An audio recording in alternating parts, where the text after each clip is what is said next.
it's all fake and it's all aesthetics. Right. So that's precisely why they love him, because he's exactly like the loser who was like maybe the high school quarterback who peaked in high school, has like an HVAC business now, like a small business. Like that guy sits on the couch all day and he's a gigantic loser. And he says the exact same shit that Donald Trump says, because that is the best way to show the world that you yourself are like a real big, bad, tough guy, right? And it's just a weak, insecure bullshit.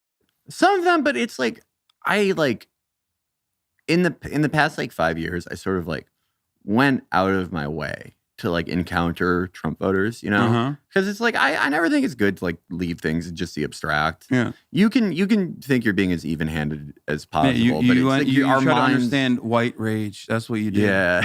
But our minds like do all this stupid shit to it and put it through a billion filters. And so like, yeah, inauguration week in 2017, I like just tried to like walk around and shit. And I met so many guys where it's like, for sure, there are probably like tons of Trump people who are like, as you described, like, but small business tyrants. Not even that, just like, you know, like a pathetic, like asshole of a person who like likes the idea of another like bitch. Yeah. Doing all that. But I met a lot of guys who were like, just like normal, stupid guys, I guess, for lack of a better way to put it. And they weren't like, okay. So when we were in inauguration weekend, Matt was like, I've talked about this before. Matt was like, you know, he's like drunk and we were like walking around and shit. And he would see like, you know, a guy in a stupid Trump outfit, like a cowboy hat that has Trump's picture on it and shit.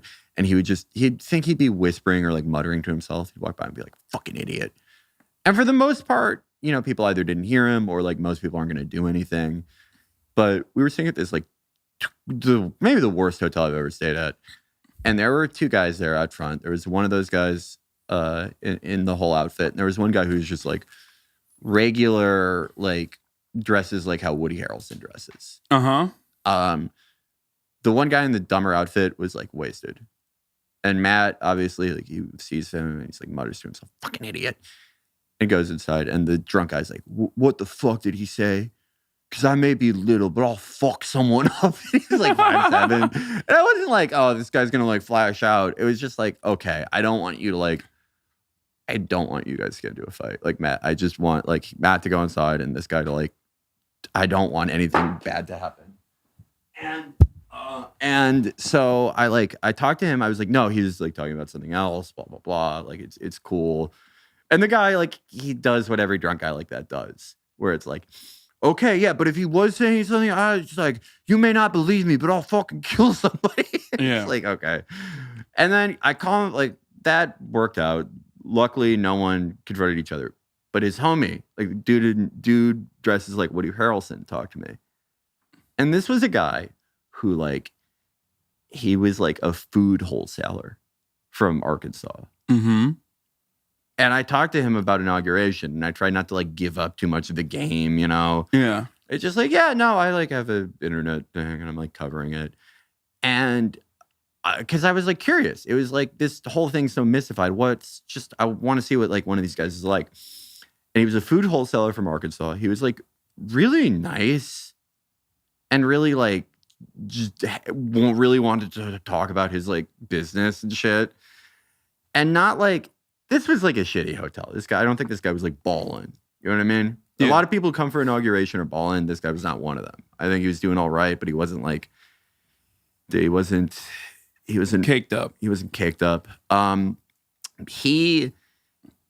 this thing he said to me that I'll never forget is like, you know, I know Bill Clinton.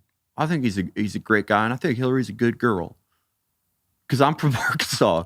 But we just had a chance of a lifetime to elect a businessman. It's like, so stupid, but it's like, oh, I guess that's like, I mean, that's an American.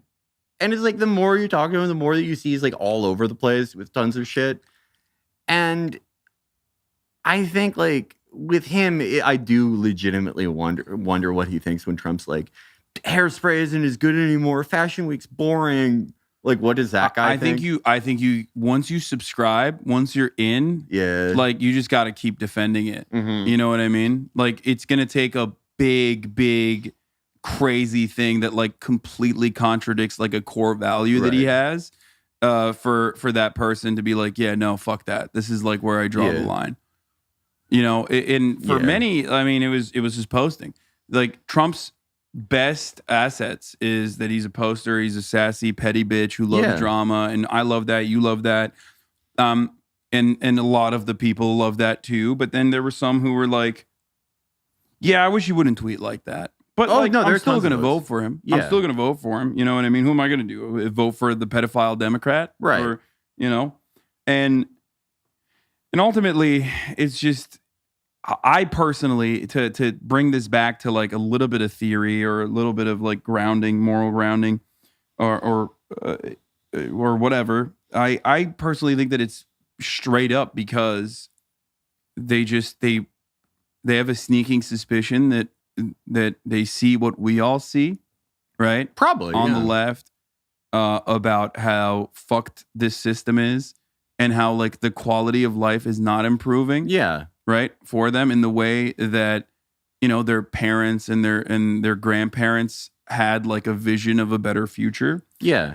And they recognize that. So there's like hostility and anger. And one side very effectively channels that rage towards, you know, the usual suspects. Things that conservatives have always gotten angry at: minorities, marginalized populations, the elites, but like it's never about how that wealth is generated, but more so about like the bad elites versus the good ones. You know what I mean? Or the good ones don't even talk about them, but like the bad ones is what you should be focusing on. George Soros, you know, right. and that's the reason why people get caught up in this, because at least like one side is kind of addressing an antidote, or at least like one side is like calling out the villains, whereas the other side almost always is playing a defensive role by pointing the finger at blame at like Republicans and how they're bad. And they are fucking bad. Right. Speaking like marginally, Republicans are worse than Democrats. Like even when it comes to policy, even when it comes to, you know, all the culture war shit that they champion, they are worse. Like their goal is to make it as bad as and as not habitable as possible for, you know, black people, brown people, gay people, LGBT members. That's their main like policy position, even if they don't actually follow through on it, right? That's what they're banking on: racial agitation. So in a weird way, I feel like Democrats behave in a reactionary, like I'm not saying reactionary in the conservative sense, but like consistently reacting to the Republican side. They're always on the back foot. Yeah, they're always on the back foot.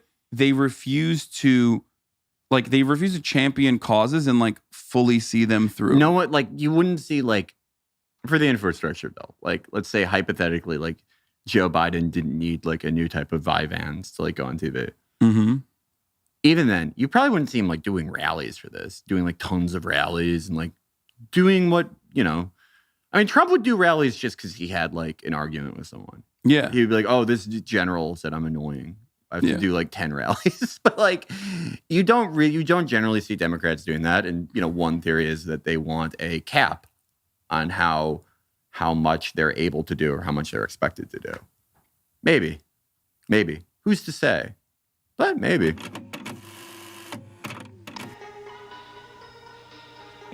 I'm saying it, dude.